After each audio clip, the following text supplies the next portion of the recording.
Kia ora koutou. Welcome everybody to our session for Liviana 2025. And the focus of our session is on the relationship between community and diverse economies and schooling. But before we get going, I'm just going to give some information for everybody. So, because Liviana has its own kind of distinct ways of doing things as a fully online and kind of decentralized conference. So the session's being recorded, so it will be sort of available for people to watch online in the future via the Community Economies Research YouTube channel, I think. So the sort of general etiquette is to keep microphone on mute unless you're the one speaking, or if you need to interject and ask an important question, you can use the chat. You can also add any comments or questions in the chat as we go along. And we're going to engage with a kind of general ethos of kind of kindness and respect for other people's ideas.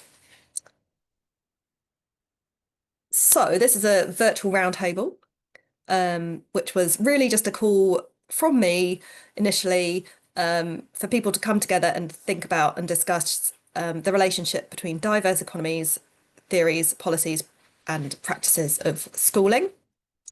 And the people here are the people who kind of responded to that call. So Boris, Emanuela, and well, John didn't really respond to the call. I sort of roped him into coming to talk to us today because John and I work in the same department. And everybody's going to introduce themselves when they come round to their the first kind of round that we do for the round table. So how it's going to work is in the first round, each of the four of us is going to share some of our thinking and maybe some research that we've been doing or practice projects. And then we'll do another round for anyone else who's here who wants to contribute something, respond, ask a question, or maybe consider one of these questions that we posed in the abstract to our session. Maybe you've got something to add or reflect on, and I'll put these up again at the end. And if we keep going for the full time, we'll make sure we have a short break partway through. Okay, I think that's all the essential bits from me. Cool. All right, I'm going to pass over to John. And John, are you okay to do a little bit of introduction to yourself? Yes. Yeah. Are you going to keep me strictly to time? I can. Yeah, I am. Yeah, I am. Good. Good. Okay. So I'm going to share my screen and then I'll start talking. I can't multitask, so that's probably the best way. If I can find this one.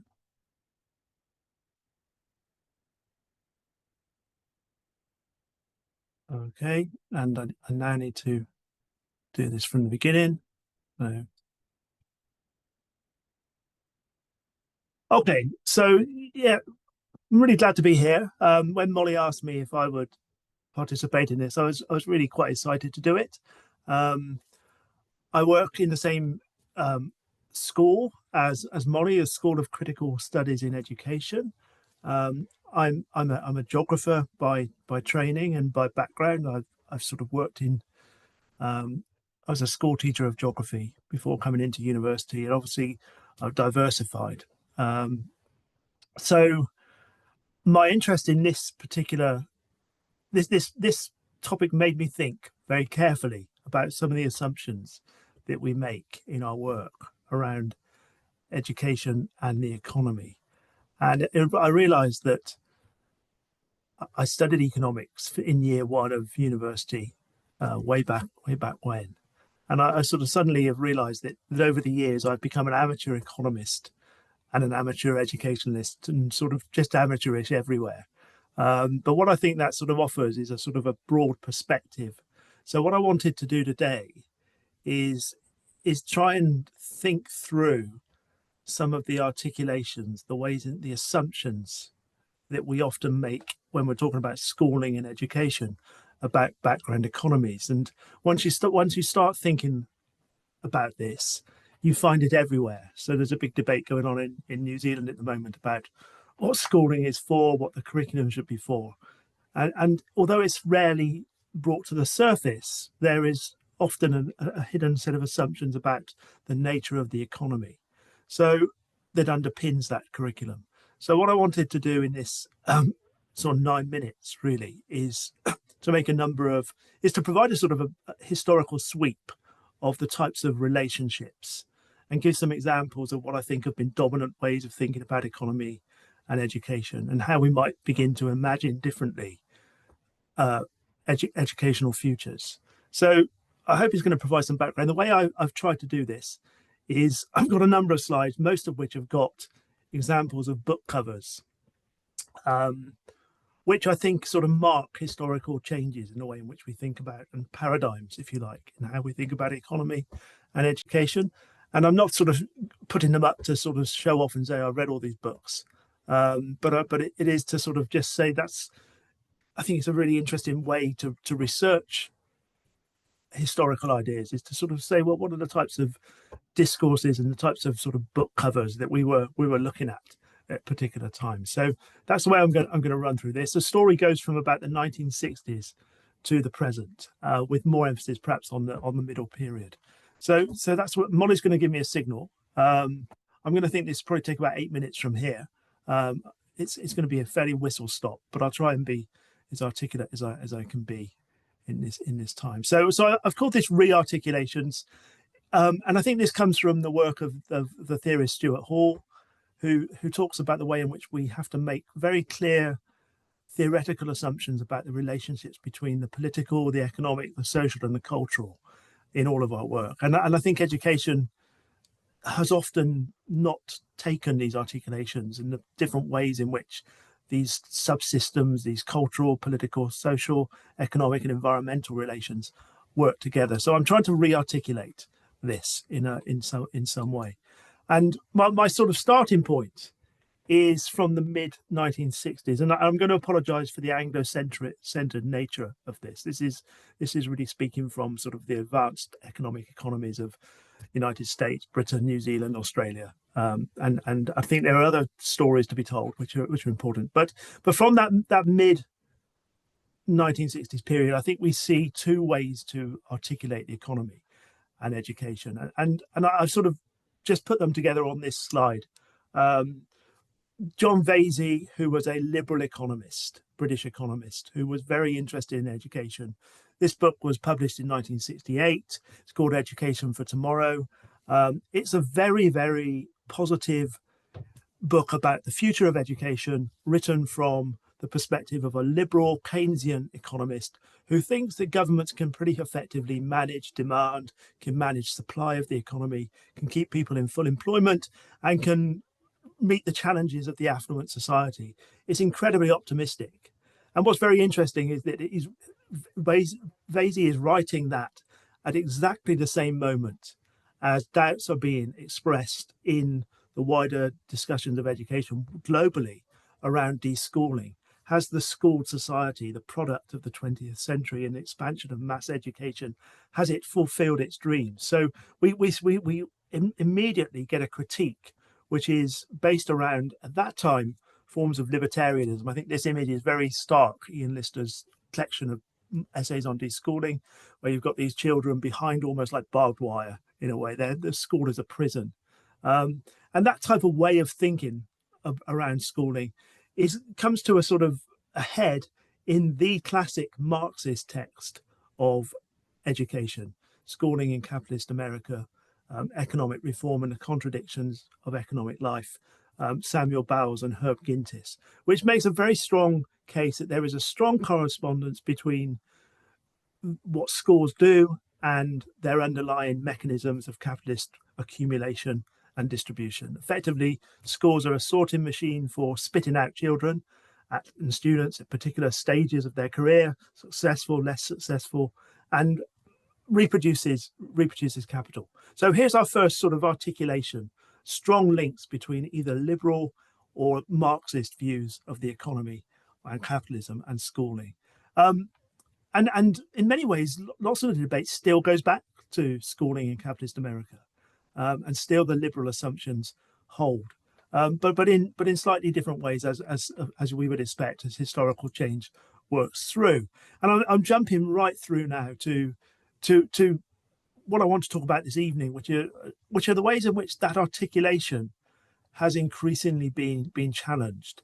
And for me, the two texts which define this are obviously Gibbs and Graham's The End of Capitalism as we Knew It, published in 1996, Feminist Critique of Political Economy, which takes to task really the Marxist totality of an economy, which has underpinned many views of sort of radical views of schooling.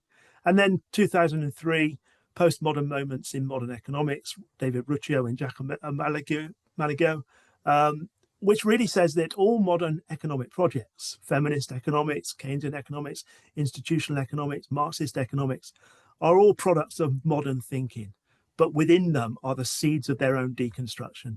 And so what we see at this moment is a very strong, in the 1990s, and I think that's significant, a breakdown of our modern economic ways of thinking, which opens the door for diverse economies. And you know all this, so I'm not going to go too much into it. But it's sort of that's a seminal moment, which has largely, I would argue, has been largely ignored by mainstream educators.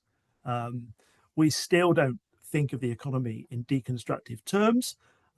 We talk around knowledge economies. We talk about sort of the need for economic growth, all of which tend to assume a monolithic, totalized view of the economy, which is exactly what I think these meetings are trying to deconstruct and to think through. So, where did we go if we didn't take seriously the deconstructive moment of postmodern economics? What did educators do? Well, one is they adopted a very strong belief in the state theory of learning. And I'm taking this work from Hugh Lauder and Rob Brown, who have argued that really states have invested in education, recognizing that capitalism needs to reboot itself, the economy needs to be rebooted, and the state takes responsibility for the learning and the development of a learning society. And we've seen that discourse in two ways. And the first of which is broadly an optimistic one. And I've tried to sort of represent this in the work that Brown and Lauder have done over the years. So this is their book in 1992, Education for Economic Survival. And this is their book in 2023, The Death of Human Capital. And in between, we see, I've put it on a ladder because I'm quite sort of trying to make a clever point that the state theory of learning has been declining over time. So in 1992, Lauder and Brown are very optimistic that although correspondence theory, Bowles and Gintis, has failed, there is, with the shift to a post-Fordist flexible set of accumulation regimes, there is the possibility to re-envision education. And it's an incredibly optimistic book. In 2000, they're even more optimistic. This is the height of third way economics in Australia, New Zealand, United States, Clintonomics in the United States, and in Britain, third way New Labour. And we see this idea that schools, capitalism can itself be socially progressive. And if we invest in the right type of human capital training as states, we can produce a more sort of convivial social framework for living. By 2011, in the global auction, they're less optimistic. They're saying, in fact, the globalization and the shift of manufacturing and service economies to India and China, the BRICS, are in fact undermining any assumption that investment in education for individuals or the state is going to be an unalloyed good. And then in The Death of Human Capital in 2023, they've given up the dream. From 1992, the optimism for a new articulation is replaced by the notion that actually education does perform many roles, but it doesn't perform the role of economic growth. Molly, I'm going to keep speeding up. Is that all right? I'm just going to Yeah, do you want to see if you can see where you get Yep. to in like another minute, and then we can always come back if we've got Yeah, more no, time, that's fine. John. So that's one way to think of that articulation. It's almost a sort of the state has taken responsibility for human capital. And then, of course, the other one, which is the dominant is that neoliberalism is what done it, and we're all, we can all be heroes by resisting neoliberalism. And I just sort of put a load of books, there's many books about neoliberalism education. They all tend to have the same narrative. There's this thing called neoliberalism. It's a bad thing. And actually, the role of critical educators is trying to resist it. The problem is that neoliberalism is hegemonic, it's dominant, it's pretty much unbreakable unless we begin to break out of the frameworks that people like Gibson Graham and David Ruccio begin to offer us. And of course, these are sort of my sort of founding texts in economic geography, the work of Colin Williams, and Andrew Lation and Roger Lee, who in the early 2000s are sort of beginning to say, what if we begin to think about capitalism as not being hegemonic? What if we think about commodification as not being the dominant story? But of course, again, the same story in criticism that I made earlier pertains. Not much of this has been done in education to date. So we have the frameworks for economic geographies, the frameworks for economic thinking, but we don't have the will to rethink our economic and educational futures in the way that we see in the famous layer cake of Hazel Henderson. That the tip of the iceberg here is capitalist schooling. Below it all are the care economies, the diverse economies that make schooling work in any civil society. So the question which I'm left with really is these types of discourses, these types of alternatives rumble on, even as capitalism reboots itself. And after 2008, the shocks of the system, the serious crisis did not go to waste. We see a sort of reassertion of the dominant story of capitalism. Unless we begin to use more imaginative methods and ways of thinking about economies, the romantic economists, the sort of notion of economic imaginations, educational imaginations need to be changed. Or are we still stuck within a broadly Marxist state framework, which is going to limit our thinking around education? So that was my sort of whistle stop tour of our broad thinking around education and economy. Kia ora. Thank you, John, so much. Um, I'm going to follow on from John, but if you've got any thoughts or questions for John, you can either put them in the chat or write them down for when we come to the next round table. Welcome, Zeynep. Fantastic to have you in the Hi. Zoom. You're I'm sorry, I'm not able to open my camera. Totally fine. You're very welcome. Thank you. We're just getting into the second short presentation for the round table, which is going to be me. So I'm going to set up my screen. Here we go.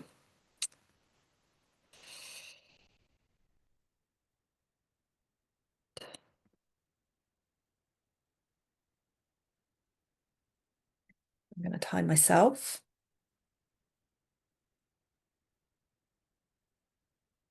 Okay, so kia ora. So I am going to arrive at some connections with diverse and community economies, but I'm beginning with a project that is the project that led to me kind of thinking about this relationship between diverse and community economies and schooling. I've thought about the relationship between the economy and schooling because that's part of what the school that John and I work in the sort of Faculty of Education do with a critical studies. So we're thinking about education in relation to political economy. But for this project, which was a very special historical one, it wasn't really necessarily the question that we were asking. So I'm going to talk about this project, which I've been involved with for the last sort of 2.5 to 3 years with my colleagues who are in the same department as John and I. So Frances Kelly, who's a historian of education, and Kirsten Locke, who's a philosopher of education.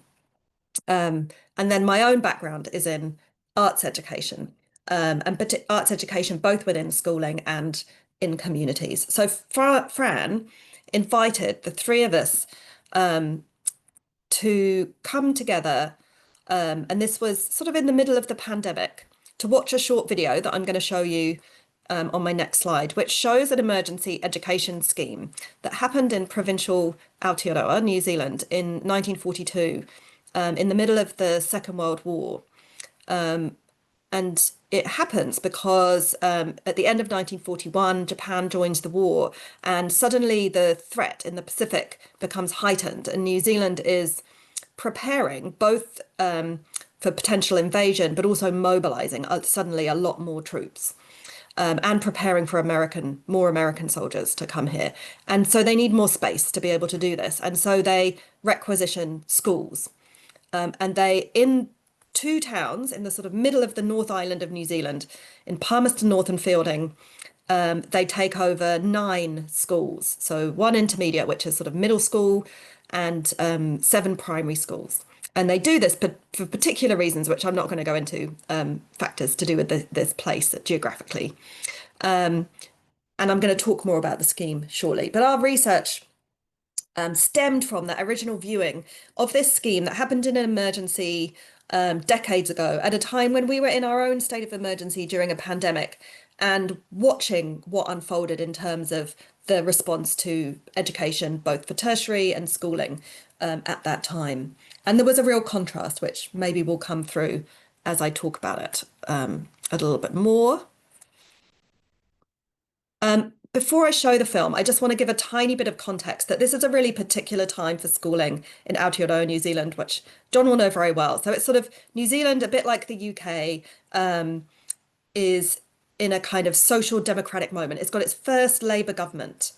And this Labour government brings with it a very social democratic vision for New Zealand society, which you can see here. This is in some papers that were put together after a very famous education conference here, that sort of sets out the vision for education, with a primary purpose being democratic citizenship, and this idea that education should not be about preparing students for future vocation, but that it should be also taking account of individual differences, thinking about equality, and really thinking about how to foster both kind of individual free thinking and expression alongside being socialized into a group, being responsible to a community and a group, to counter competitive individualism, which they think has been too evident in the education system, which has some real resonances with today. And just here, this is a picture of Palmerston North Intermediate, which was one of the schools that was taken over by the military. It had just been built in 1941. So this government create middle schools with a very particular vision. So this beautiful quote at the beginning, that they want education to be a delight and an inspiration, and the atmosphere of the school to create enthusiasm and the spirit of inquiry. And that in terms of this idea, this vision runs right through to the kind of materiality of schooling, the nature of the buildings, the functioning of the classrooms, the furniture. So they want school to be like a workshop, a museum, a stage, a laboratory. You know, they want students to be kind of almost in the real world, not sort of separated from it. And so they have these ideas. And then the schools in Palmerston North and Fielding get occupied, and it gives them a kind of opportunity to put some of these ideas into practice in a way that they haven't had the opportunity before. So instead of sort of just keeping the children home for a month while the military are there, or sort of using correspondence school, they decide to put in place a really, what is even today quite a radical educational experiment. So I'm going to actually, let me just stop share. I'm going to share again and make sure I've optimized for video. Optimize for video sharing. Here we go. Let's see if this will work.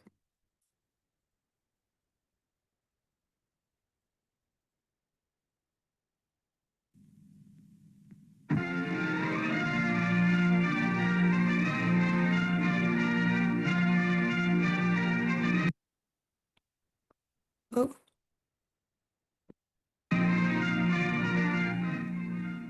This is Palmerston North, and these schoolgirls are not going to school.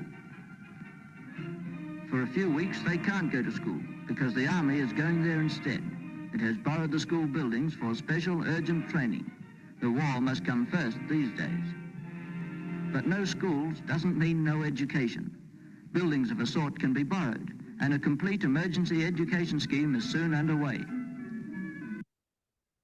Oh, sorry. Something's gone wrong.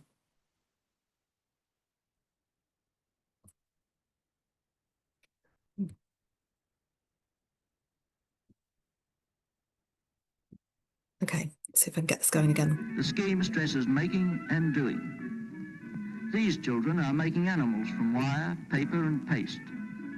Some sit on the floor and paint large scenes. The painters have helped puppet makers and others to make and run this colourful puppet theatre.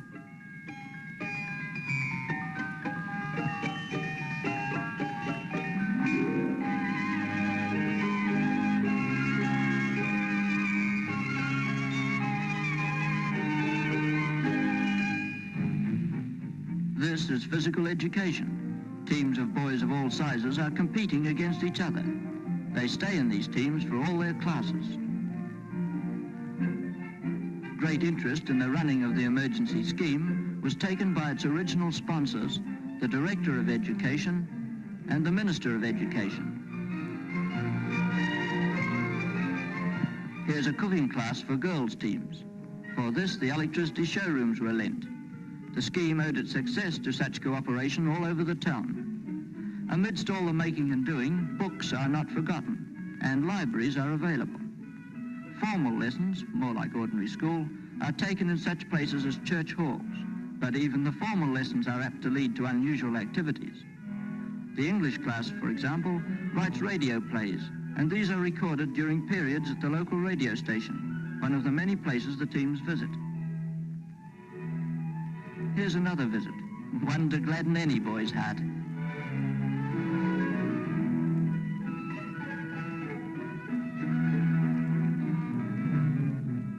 Teams are doing jobs for the community too. Different girls' teams go regularly to the public hospital. They help the staff by folding clothes in the laundry. All work is done in 90-minute periods. Some help to keep trim the gardens in the square. Later, when they walk by on their way to school once more, they'll have a personal interest in these gardens. Some work allotments of their own on school grounds. And here's a team headquarters in a garage. Each of the 180 teams has its own meeting place.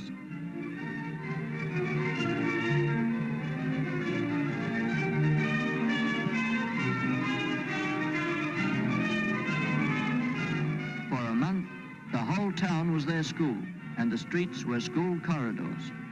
They learnt more by seeing and doing than by book learning. They saw and tried for themselves the sort of jobs people have in their town. They learnt they could do many things they'd never tried to do before. The war gave Palmerston schools a month of emergency. They took it, and they turned it into a month of opportunity.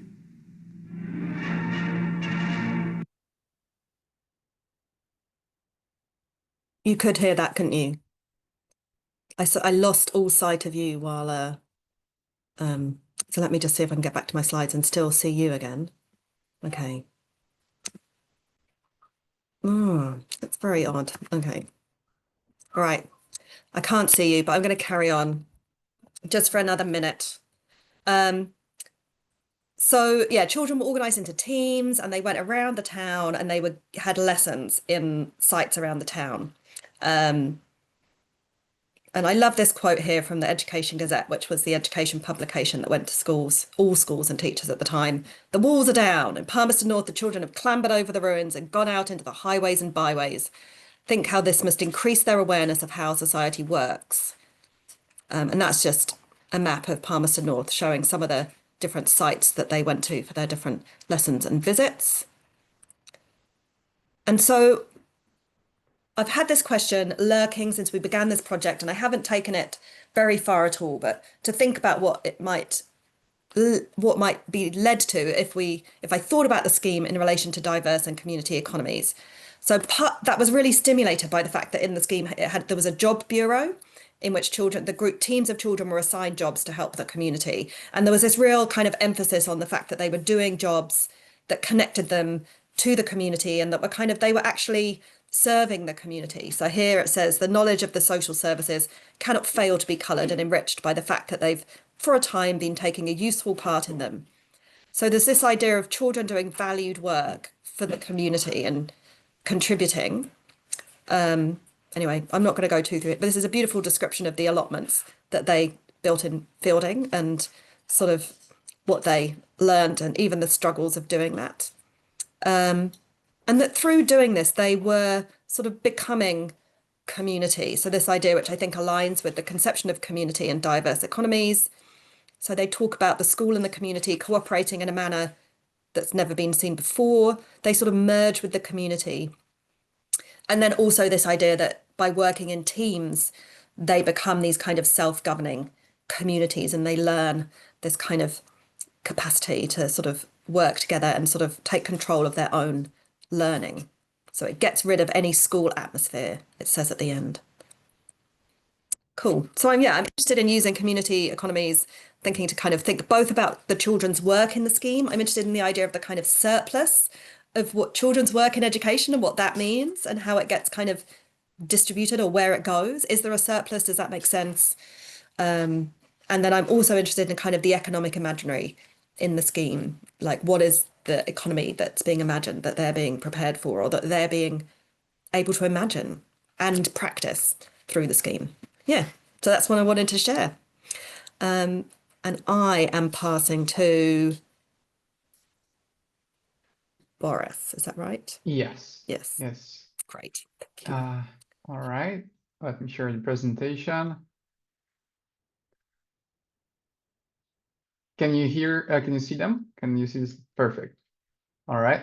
So, well, first of all, I'm not a morning person, so if I'm a bit incoherent, I'm sorry. I'll try to be clear. If anything is unclear, please then ask ask me some questions. So, yeah, my name is Boris. I'm a PhD candidate in economic geography in a small city of L'Aquila in Italy. But I'm Polish. I just came back to Warsaw, and my research was taking place both in Italy and in Poland. And today I'm going to speak about a high school with which I did a participatory action research in the suburbs of Warsaw. It's actually a suburb. It's a high school which I attended many years ago, and I think it is a sort of an empirical example of John's argument, and maybe a modern attempt at what Molly was presenting. So maybe you can see some kernels of your arguments there. So I entitled the whole project "Searching for a Sense of Place with a High School, Social Infrastructure, Education, Local Attachments." And what we were trying to do with this high school was to find out whether it can become a social infrastructure. Social infrastructure is a term coming from like urban geography mainly. In very simple terms, these are places which are important for communities because they enable encounters and creation of social capital, social surplus. In practical terms, these are places which are open to all. And we were wondering whether the high school in this small suburban town of Milanówek can become an open, say, community-oriented place. And it is very difficult for a number of reasons, which we identified during this participatory action project. And they are, I think, resembling or resonating with what John was arguing. So before I share the findings, I have to give you a little bit of a historical background of the school. It is so-called social high school. It is very small. It used to have 80 students, and now it has 140 students. Classes are of 5 to 10 people, 5 to 10 students. And the idea of social schools in Poland dates back to the, let's say, opposition to communist regime. And it was one of the first, say, non-state schools in Poland after the Second World War. Because during the communist times, everything was managed by the totalitarian regime. And there was a group of democratic educators who wanted to create alternative systems of schooling, which was very difficult, but in the end they succeeded to get the rights to do so. And in the 1989, they founded this very small school. And their main, let's say, ambitions initially were very pro-democratic, very civic-oriented. They said the goal of the school is to, let's say, develop conscious citizens, democratic citizens. But as Poland, let's say, warmly embraced capitalism and neoliberalism in the 90s and through 2000s, this has been gradually shifting. And now it became one of the best schools in Poland. It's a very highly ranked school. And this is as much a blessing as it is a burden for the for the headmaster and for the teachers and students. So what I or what we have seen together with the students and also the teachers before we've been doing this research is the tension between the production and social reproduction. That's how I try to say categorize it within the school. Because on the one hand, as John was arguing, this school turned out into a sort of factory of competitive workers. Everyone is focused on achievement in standardized testing, and there are optimal paths of maximizing your scores to make to grant you an entry to a preferred university. But there's a little bit of resistance on the side of students and also teachers to do something else, to let the students, let's say, wander, let the students follow, let's say, what interests them, instead of this totalizing, homogenizing, let's say, individual purpose of education. And all those things, like those capital factors on the left-hand side, are, let's say, hampering the ability of the school to open itself to the community in cultural and spatial terms. So very quickly, the first one is what I call placelessness. Is schools are important institutions on, say, neighborhood maps. They could be important, let's say, local assets, but they are detached. They are detached and placeless for many reasons.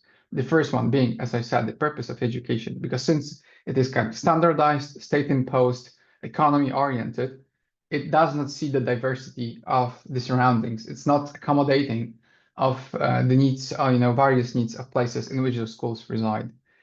Then the standardization has, let's say, two consequences. On the one hand, all the students have to conform and maximize their, say, school scores in school living exams, but also schools are being compared on the basis of the average score, average achievement, average scores the student have. And the better, let's say, they perform, the more students they attract, the more money they have. The problem here is that during the communist times, we had school zoning, so the students would go to the nearest school. But as we moved to capitalism and neoliberalism, it has been reformed. So now, in order to allow competition between high schools, and what we've seen is that the bigger, like the better the school is, the higher ranked it is, the bigger is its catchment area. And currently, where this school has only 10% of students from the town in which it resides. And students are coming from all over the places because it's so highly ranked. And they have no relation with the place in which they study. The second factor is exhaustion of teachers and students because of the pressure to perform. Students have 40 classes of instruction a week, plus tutoring, homework. They have no time and energy for anything else. They work weekends as well because it's so competitive. And so the teachers are paid okay, but not enough. So many work two jobs. Then there's a spatial isolation of the school, which is state imposed. There's a necessity to have a fence, which is a kind of a symbolic and physical barrier, which detaches the school from the place in which it resides.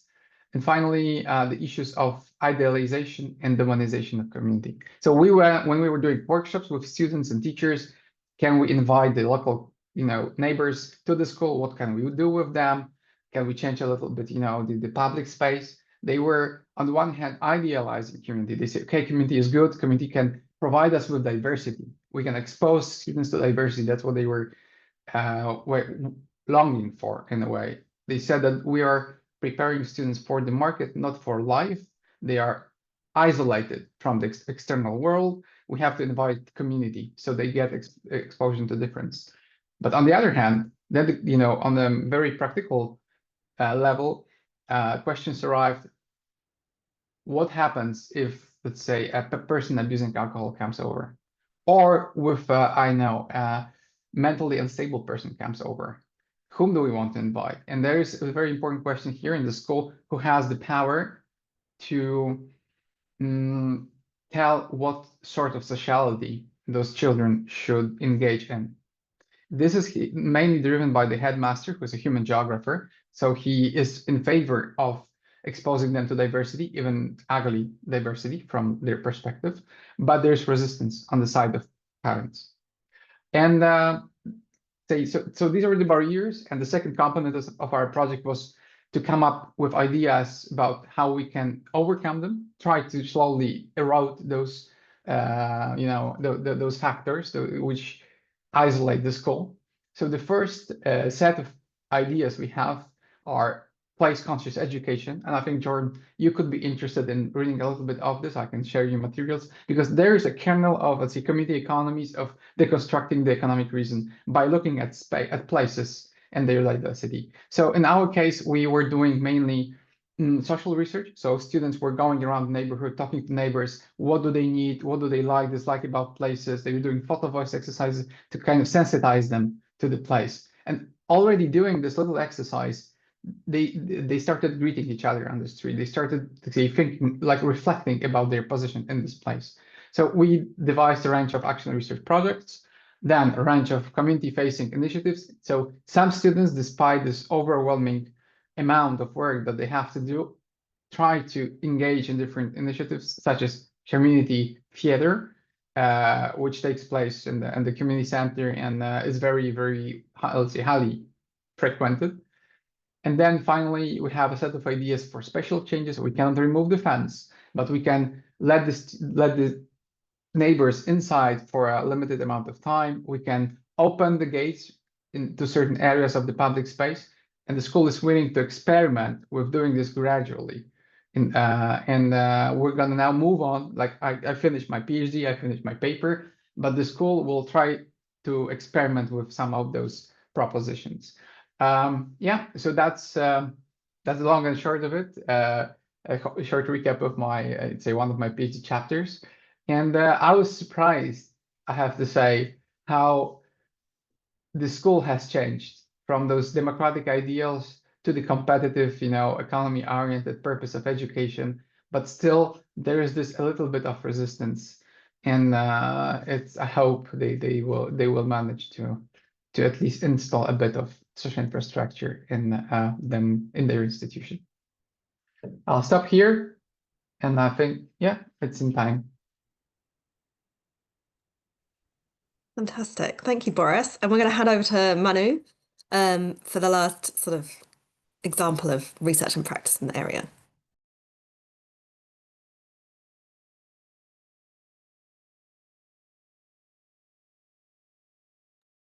You just need to unmute.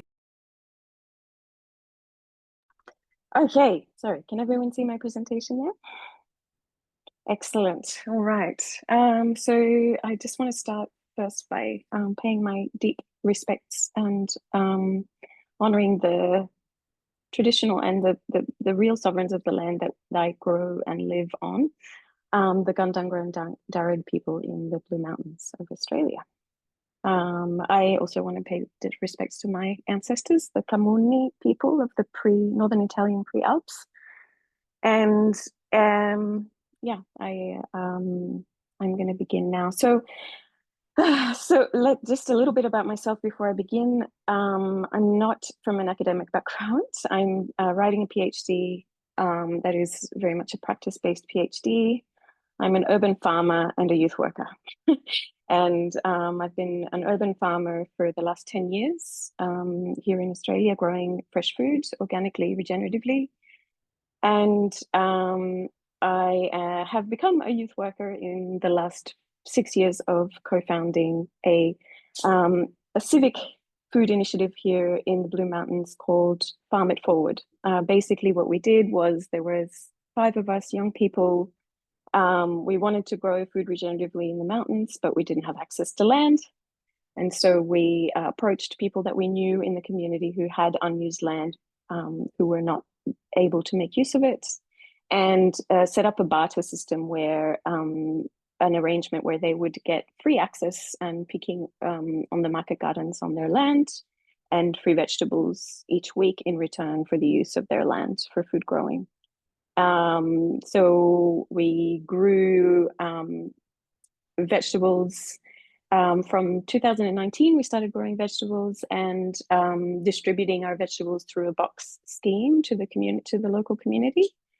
In 2022, one of our youngest volunteers, because we had weekly volunteer sessions each week, welcoming the community to our plots.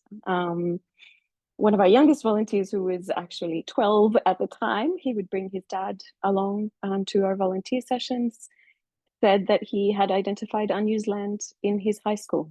And his high school was the local high school, public high school here, and it's a high school in Katoomba, which is an area of social disadvantage and a low-income area. It's a very large public high school, 700 students. And we got in touch. We got in touch with the high school and started to think about how we could be within the high school and start a program there, a youth program. So we started to look at care through food. So care practices relating to food growing, preparing, cooking, and eating. And we fought really hard to get some funding to erect a huge grow tunnel on this unused land on high school grounds. So we erected a big grow tunnel in Katoomba High School. Why a grow tunnel? Well, because it is very, very cold in Katoomba. It is a cold mountain climate. And so in order to be able to grow vegetables regeneratively year round, we really did need protection from the elements. So that's what Manu, I'm we just going started to out check because doing. Manu, I'm just checking because your slides at the moment we're still on seeing your first slide. I just wanted to check Yeah, whether you okay, so that's what's going on. All right. Okay, it's Yeah. doing the same thing as I had last. Can you see now? Yeah, Okay, that's great. right. So Now, there's a grow tunnel. Sorry, I'm just going to leave it there in the slide presentation instead of going to full screen because it doesn't seem to work. So there's our grow tunnel there on Katoomba High School grounds, and that's where we started growing vegetables. So we started growing, we have 10 to 20 boxes a week of fresh vegetables that the community can buy online through our website. And they come and pick up their vegetables on Friday afternoons. The interesting thing is that we supported, we also support individuals and families needing food relief because we've been running our program there for such a long time that it's allowed for the process of emergence and the process of relational connections to really be enacted in a really genuine and relational way. So we can provide fresh food relief to families that we know in the school community. So yes, we run a program that can be chosen as part of an alternative to PE. So what we find is that the students who are the large majority of students who come to our program, and we have a long waiting list because they all want to be part of our program, are students from culturally and linguistically diverse backgrounds, students from Indigenous backgrounds, and students who are neurodivergent. So that's really very much the predominant three groupings of students who come along. And what we put that down to is this culture of as this is an action research study, so I am actually tracking how we're going with this through my PhD research.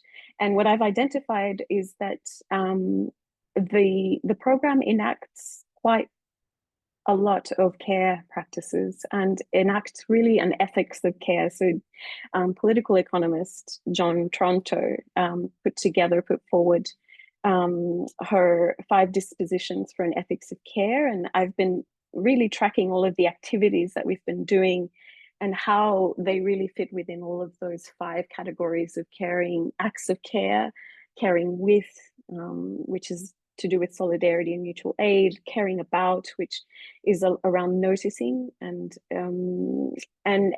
taking responsibility to care for. So, you know, really actively taking responsibility. I've seen these practices enacted by all of the players in our programs, whether they're the students themselves or whether it's the carers So the student support officer, who would otherwise be called the school psychologist or the school counselor, comes along to our program every Friday afternoon, and the students actually help us put the boxes together that are then picked up by the local community.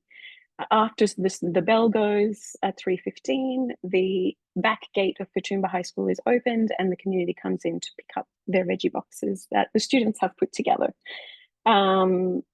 So we've kind of co-designed this program. We started out just running nature-based creative mental health first aid activities in the school for about a year to get to know the school and figure out what the unmet needs were there and what kind of what the place was doing already, what was already there, and what care practices we could elevate as well. So one thing that we do a lot in the program is we do a lot of noticing. So, you know, this image is a student that noticed that when we were cutting up the red cabbage, because we do a bit of cooking together as well. When we were cutting up the red cabbage, they just noticed this incredible pattern in the red cabbage leaves. And I've been doing a lot of research around cultivating awe, you know, so there's a real scarcity in an economy of attention, in the attention economy amongst young people at the moment. And so we need to catch that attention wherever we possibly can. And in school is really one of the few places where you're able to do that with young people. After school, you know, there's a lot of going on your phone and playing games, et cetera, et cetera. So in school is a really great place to have that. So yes, OR activates neural pathways, the same neural pathways that are activated when one feels empathy. And so it's really important to exercise those neural pathways in participatory ways in order to cultivate a sense of solidarity and mutual aid and community. Yeah, so moving away from the top-down education model, so it's a real exercise of struggle in the sense of we've somehow managed to hack the system, hack ourselves into a public high school, and we are there now. We're constantly in struggle with the mainstream, you know, as John was saying, very much still the capitalist neoliberal schooling system. And the students come into our program on Friday afternoons or on Wednesday afternoons. They choose it as either their PE or it's a well-being program, or they can ask the school counselor to come along, to skip class and come along to our program. And either way, all of these kids, when they arrive in our program, are absolutely exhausted and mentally just absolutely exhausted, and also do display quite a few symptoms of trauma. So there's, you know, all sorts of dynamics that happen in public high school environments, particularly in socially disadvantaged areas. And so many students experience racism, they experience discrimination, they experience violence, they experience bullying, et cetera, et cetera. So it's really about providing a little pocket of care within within an environment that doesn't necessarily meet needs, or tries to meet needs, but a lot of the time is too under-resourced and overworked to meet those needs adequately. So something that we do is also, we had the time, we were able to take the time as well during that year of facilitating participatory art, nature-based art activities. We were able to listen, to do some deep listening, and what I like to call soft surveying of what diverse cultural perspectives there were relating to food. So a lot of the sort of even the breaks during school time, you know, I'm not from an Anglo-Saxon background, I'm Italian, and so I still find it really funny that the breaks are called tea breaks, because and Pasi Salberg, who is also in education, also finds that really funny, because it's a very Anglo-Saxon thing, and there's so many non-Anglo-Saxon students, and what does this mean to them? Not very much. So interestingly, all of these kinds of cultural perspectives, culturally diverse perspectives relating to food, once you start listening and adapting your design, your social designs to these, all of a sudden students can relate, and students feel like they are a part and feel like they're included. So yeah, student-led interests as well. What we find is the students are deeply caring. Once they can see these care practices enacted, they become deeply caring themselves. This is one of our seedling trays, seedling stands, and it was very broken, and a student saw it and put some bicycle wheels on it and welded the bottom so they would function again, and so repaired it for us. And he was so proud that he actually put it up on top of the table for us to see when we opened the tunnel that morning. And so it's these kind of care practices that are enacted just spontaneously, and have to be really cultivated because they meet fundamental human needs. They are synergistic. They meet many. This is where food can really start to meet many fundamental human needs all in one go. Yeah, so a trauma-informed environment as well is quite important. So trauma-informed practices, this is something that we've been really working on very much. So as urban farmers, we actually had to get training to be youth workers. We had to get child protection training, but we also felt quite strongly about having cultural awareness training and also trauma-informed training. And so this is very important. And we found that that's actually really changed the way that students see us, and the safety that people feel in the environments that we create. Yeah, so this, we've already been through that. So direct sales happen through the school gate, and this has meant that because we're selling direct and there's no markup, we're not having to pay rent for the plots that we grow food on, and we're not having to pay rent to the school. We don't have many overheads apart from our own wages, and so we can sell food without a markup, which makes regeneratively organically grown food much more affordable than if you would buy it from a supermarket or from a food co-op. And so it actually provides also fresh food equity to lower income residents. It's really important. This whole thing has been around identifying community needs, unmet needs, and also linking them up with underutilized resources. So it was quite interesting that a young person identified that there was an underutilized resource at his high school, and he saw that there was an unmet need of ours to have more land to grow food on. So it's quite interesting when these linking practices are listened to or engaged with, what can happen.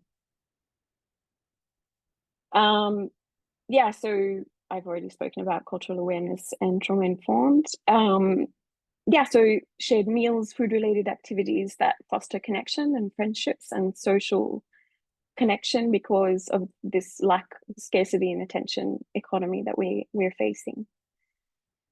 So yeah, this is what my research is in. I'm in my second year and conducting also field research in 2 other civic fresh food organizations that have embedded themselves in public high schools or have been working closely with high schools in Australia. So I'm really looking at embedding civic fresh food initiatives into public high schools as a way, creating a relational, scaling deep transition pathway to more socially just systems of fresh food provision. So instead of scaling up in the sense of getting more and more land, really getting the fresh food to the places where it's most needed is a way of scaling deep in my mind. So doing this kind of work in public high school, particularly in socially disadvantaged areas, has a real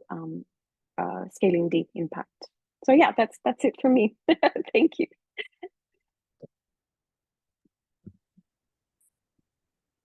Oh, thank you, Manu. No worries. That was awesome. Pleasure. I'll stop sharing. Oh. So we've remained a small group. Do we think we want to take a break or just keep talking and maybe finish a bit early? How are people's kind of, in terms of staring at the screen or sitting, people okay to carry on, or do you want to pause? I'm fine, personally. I'm Cool. fine. John? Yeah, me too. Cool. Fine. Boris? Yeah. Okay, cool. Well, let's carry on. And Sungzi, it's great to see you. Hi, yeah, like I took your position so I can like speak on my Wonderful. video now. Mm. It's great to see you. Yeah, To me too. know, Songzi, to put you on the spot, now we're kind of going to open up the Yeah. round table. Like, kind of what interested you in this session, and kind of do you have any kind of Okay. comments or questions on what the different presentations? I actually have a question actually. Yeah, so I'm doing a master in Lund, and then I joined the CEI summer school like this summer, and then well summer winter school. So yeah, and then so basically my interest is actually in like of community intelligence, and then also cover it with cross sections with climate and technology like AI and stuff like that.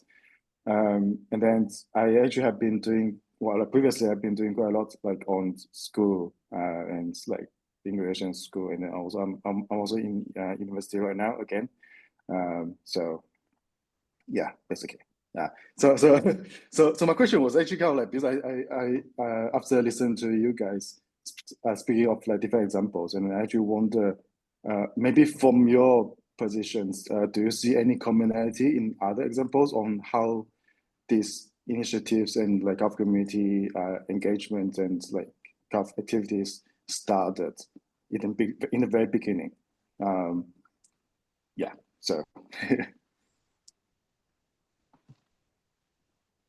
I guess like just like for a common question for anyone. So just like if there's any thoughts, they're all welcome.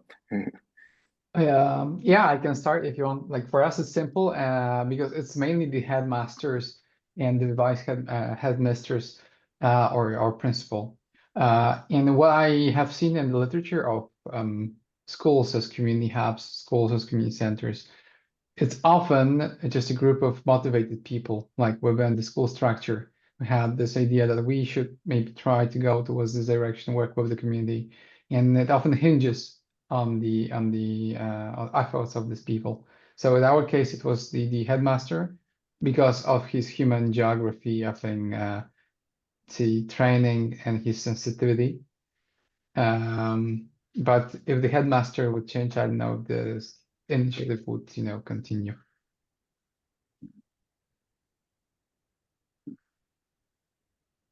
And is that similar to yours, Manu? Was yours more the vision of the child or the child's parent who was there at the No, school? the child, yeah, Jude. He's actually on our team now. So he's an urban farmer on our team, and he's just finished his HSC. Yeah, it was very much driven by for us is we began just urban farming, and we realized that a lot of young people were coming to our volunteer sessions. And a lot of young people were expressing this despair with the state of the world and wanting to do some embodied synchronous things to help with this despair. And really that's where it all started. And we were in a very major crisis in 2019. I don't know if you heard in the rest of the world, but we had very severe bushfires in the Blue Mountains in 2019. So our first growing season was actually during the Black Summer bushfires. So it was very much from a place of crisis and very much from a place of let's get together and be in this despair together and make it generative, I guess. Yeah. And I think for the emergency education scheme in 1942, what is really interesting, because a big part of our archival research has been, why did this happen here? And that it's kind of a convergence of factors from outside of the community and factors inside the community. So the government and the Department of Education at the time was actively trying to promote a kind of what they even used the word atmosphere, like an atmosphere of experimentation, where they were really proactively encouraging teachers to try different things and to then report through the Education Gazette on the different things that they were trying. They were really promoting progressive ideas about education and wanting to really but they didn't necessarily know what that would look like in Aotearoa, so they wanted to kind of, in a way, kind of flesh out this vision. What could this look like here? And enrolling the teachers in developing that. And so I think they were primed when this came up to take it as an opportunity. But also locally, there were some incredible educators in both Fielding and Palmerston North who were inclined towards those ideas, and so were kind of also quite ready to try something quite different. So I think, yeah, it was a coming together in an interesting way of state and the kind of local actors, both with informal education. And in one of the towns, it was the community centre that really led the emergency scheme. They were the first state funded community centre in New Zealand, and they were very progressive, very left educators, and they sort of ran the scheme in the smaller town. Yeah, really interesting kind of coming together of relationships and networks and ideas that lead to it happening. That was a great question. John, did you observe anything across Well, I them think in terms of what's in listening commonalities? to your responses. I mean, they're fascinating cases, but I think they're sort of. I mean, the most obvious thing to say is there's an alternative value being created here. There's a sort of this is trying. They're all trying to step outside of the mainstream of exchange value, effectively. Perhaps most obviously in your case, Manu, where sort of the rules of profit just don't seem to apply within that. So it's a really interesting notion. But then I think the other thing, as you just all responded, is how they all come about because of some sort of emergency. Most obviously, in a sense, the irony of your project, Molly, is that in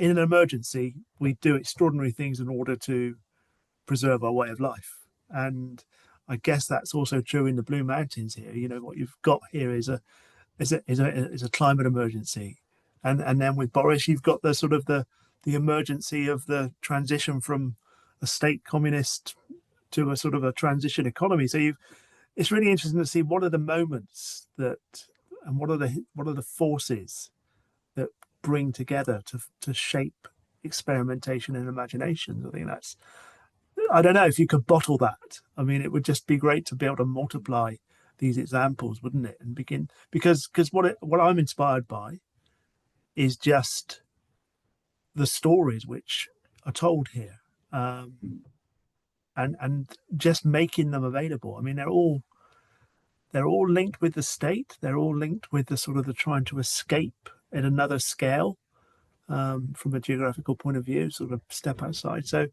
yeah, I mean, it would be really interesting to sort of to draw out some sort of common threads from them all. But yeah. Yeah, there's a really interesting aspect as well that we've noticed is that the three, because you always tap it when you're doing civic fresh food, growing fresh food in a civic fresh food initiative, you tap into a beautiful network of autonomous food networks. And the other case studies of initiatives that have embedded themselves or work with young people and embedded themselves into high schools, all of them have said unanimously that they're having the biggest trouble. They came in thinking that teachers would be really keen to integrate their civic fresh food initiative into their curriculum, and have all been bitterly disappointed by the fact that no teacher understood no teacher was integrating this market garden, which is everything from soil biology to from biology to physics to you could integrate absolutely every type of discipline into a market garden, and yet nobody was doing it. None of the teachers were doing it, including the food tech teacher here in our high school. Food tech teachers just have not thought of, and just doesn't come. It's a kind of a default separate this engineered capitalist separation has meant that even in education, we have to, you know, be left in our little office cubicle discipline and not look at systems thinking and how things work together and different disciplines overlap with one another. Yeah. And teacher education programs generally encourage that type of compartmentalized thinking. They don't, you know, it'd be very rare to be doing community work within a teacher education program, I suspect. I know. You had a Yeah, interesting. Why do you think though that the biology, you know, soil biology, for instance, isn't integrated into teaching by teachers or things like this? What do you think the barrier is there? Just feel of what Boris was talking around the standardization, the measurement, and the accountability measures in a way. Yeah. They sort Yeah. of, as soon as you do that, if you imagine the sort of the teacher opening the classroom door to sort of be in your grow tunnel, then all sorts of risks begin to pour in with it too. Um, and sort of be, and if it goes wrong, the teacher feels as it's a failed experiment in a way. Whereas the interesting thing about sort of the fielding example in Palmerston North is the sort of normal rules didn't apply here. This was almost like, yeah, if this goes wrong, what happens? You can, And a they fear of actually failure. really embrace what goes wrong. That's what's really notable Yeah, about yeah, the coverage of the scheme, but also all of their kind of writing about the different education experiments in the Gazette. yeah. They are as blunt and open about things that fail. Like you get some brutal criticism of the scheme afterwards in these reports. Like the Right. teachers, like the spaces were terrible and the children were too tired. And, you know, but they're like, we can learn from this. And so their atmosphere of experimentation, they were openly saying to teachers, try things out. Some things are going to fail. And it's like, could you imagine a government saying that now to teachers? Like, you know, failure is impossible. Anyway, I want to pass to Yeah, Boris because he's had his hand up for. Yeah, yeah. I Sorry, have but to. No, no worries. I have two questions, but I'll maybe also add something to this. The headmaster with whom I worked, he used the metaphor of a ship. He said like we are like a ship on a sea, and we're navigating either the waves of educational achievement and success, or community engagement and diversity and place conscious education. So the more place conscious education we have, the lower students score, and the lower we score, then we risk attracting fewer and fewer students. And also parents, they call them sometimes corporate parents, they immediately react and with private tutoring. So he said that he's trying to navigate this, this boat. But I want to ask first, Molly, about is there any legacy of the scheme and the New Zealand education system? Does it kind of resonate that back in the day there was this initiative and maybe it can be revived? And then Manu, because if I understand it correctly, your scheme is voluntary, so the students can sign up for it, but they are not obliged to follow it. And I was wondering why is it so popular? So what motivates them? Because in our case, when we drew a map of potential initiatives, students first of all were interested because it's just not standard school that they can do, community gardening or theater. But what attracted their attention most were internships in municipal institutions like cultural center, municipal company, because they said, okay, so we can gain some experience, which will make us competitive in the market, and that we can earn some money, so we become a little bit, independent because they're kind of overprotected by parents. So I was wondering, what are the motivations of students who sign up for your program? You go first, Molly. Yeah, and it's a great question. So, in the immediate decades after the scheme, we can see that it definitely has multiple kind of flow-on effects, both in terms of the individual kind of educators and policy people who are involved in the scheme. We kind of followed their trajectories. But as you can see from the video, so they produced these two National Film Unit films about the scheme. So they play a role in kind of socializing the public into what this new progressive education that they want to expand across the whole country can look like. So I think the scheme provides a tangible vision and idea for the public, and they would have been widely shown and viewed.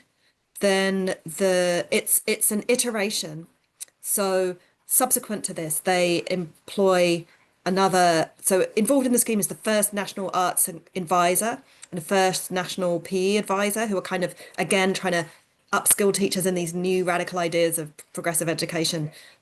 After this, they employ another arts advisor called Gordon Tovey, who goes on to really transform, I guess, arts and crafts education in New Zealand at a kind of almost nationwide level, which runs from kind of teacher education through to national arts advisors.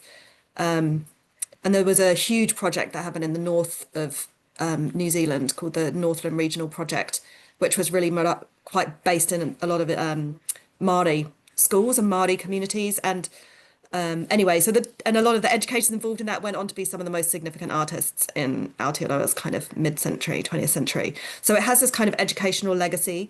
Also, a lot of the people and ideas in the scheme come up. There's a report that comes out in 1944 that then informs the first national curriculum, and a lot of the ideas in that have been rehearsed in this scheme. And so people in the scheme are in the group who write that report. So it has some real tangible, for a tiny scheme that lasted 4 weeks, it has some really interesting flow-ons.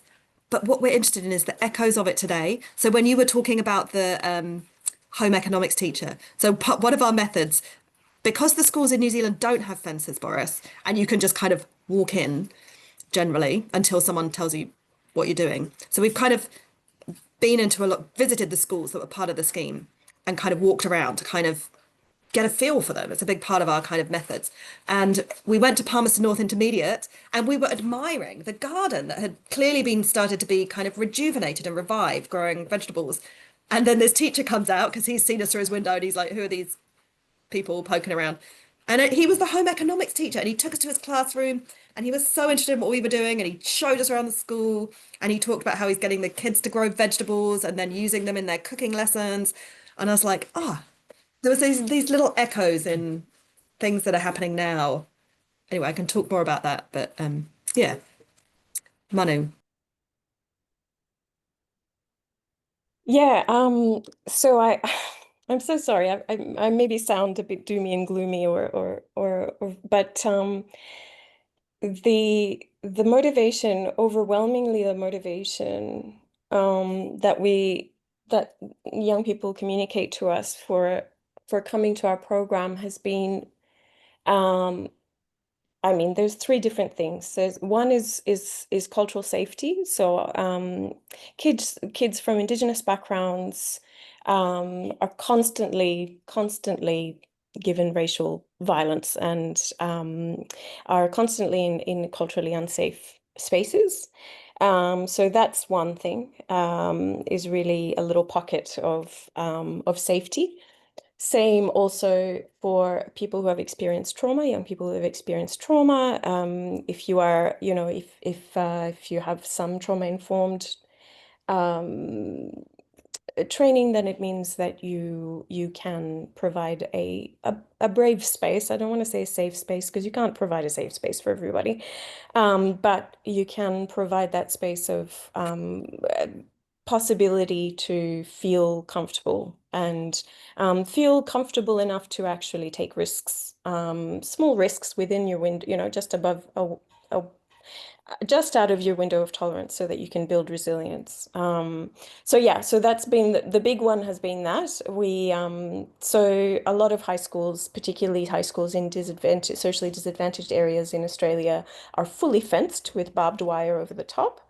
And including Katoomba High School. In fact, we tried to grow we wanted to grow pumpkins over the barbed wire once, and the caretaker told us, no, the kids need to see the barbed wire. So that was an interesting insight. So yeah, so there is this a pocket of I guess in a small environment that provides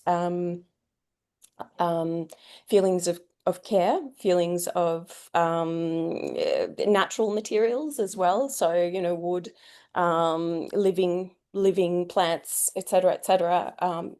Kids are constantly asking to be outside, to go outside. They're exhausted. They are completely surrounded by concrete in high school environments in Australia. There's very little grounding that can happen.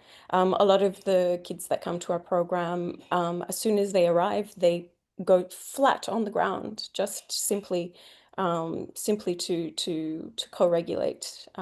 So it really very much comes from from a really an ontological engineered feeling of being in a prison, to really finding a space where you know, there is listening going on. There is they can feel like they can express whatever they need to express, etc., etc. So yeah, I think that's what motivates. We have too many, as I said, we have too many students wanting to come to our programs, but we don't have the funding to be able to run more. Just because that we've been told many times by funding bodies that we just tick too many boxes. We don't fit neatly in any of the silos, and therefore we probably will never access the funding that's needed to be able to really provide the volume of care that is needed there. Thank Yeah. you for your answers. It's very well. It's very inspiring.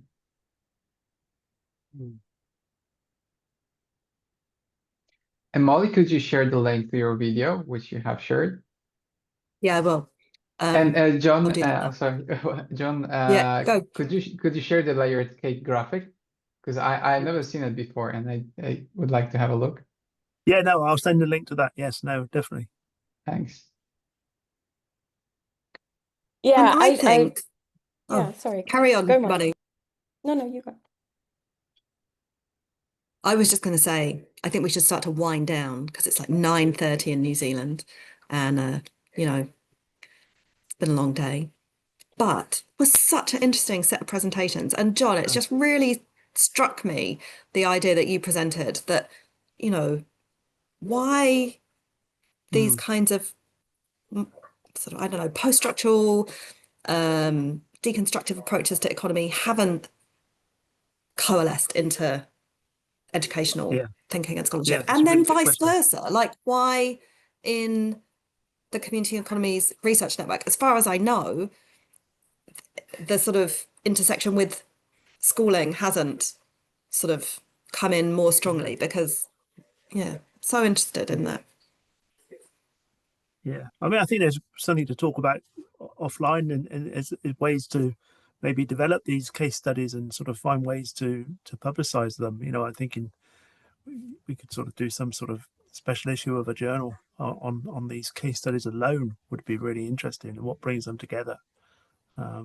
So that's something we could perhaps talk about if people were willing to take this further. I think it'd be, you know, we've got Australia, we've got sort of the past, we've got the present, we've got Poland. I mean, we've got a very diverse set of economies Yeah,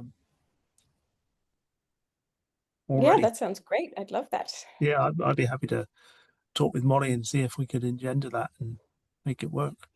Yeah, that'd It's be been inspiring. It's been really, you know, I sort of had my dinner and I was thinking, oh, you know, I was going to go and watch the TV, but this has been a much better way to spend the evening. Great. It's the two things I love about Community Economies Network and being in the School of Critical Studies and Education is just, you know, always expanding the way I Yeah. think, and yeah, and talking to such amazing, smart people doing such great research. So thank you for taking the time, Songzi, to come and join us. Thank you, guys, too. And thanks, Manu and Boris, for sharing your research. You both just come across as so confident. I wish I had been that confident during and at the end of my Great PhD. presentation. Yeah. Such great Need to learn how to do a presentations and such PowerPoint. great research. Yeah.